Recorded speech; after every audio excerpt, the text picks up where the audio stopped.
آخرای سال است، امسالم گذشت. خیلی ها تاختند، خیلی ها باختند، خیلی ها سوختند، خیلی ها ساختند، خیلی ها نفس کشیدند و خیلی ها از نفس افتادند. خیلی ها آمدند و خیلی ها رفتند. کسایی که آمدند شاید همیشه نمانند، ولی کسایی که رفتن بر همیشه رفتن.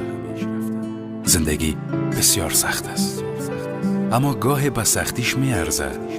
مهم نیست که دنیا بسیار نامرد است، مهم است که ما مرد باشیم و قدر همدیگه خدا بفهمیم. اجازه ندیم دور بمانیم. شاه برک به خرس گفت دوست دارم. خرس گفت حالا میخوایم بخوابم، باشه وقتی که بیدار شدیم حرف میزنیم. خرس به خواب زمستانی رفت و هیچ وقت نفهمید که عمر شاه برک فقط 3 روز است. همدیگه خدا دوست داشته باشیم. شاید فردایی وجود نداشته باشه.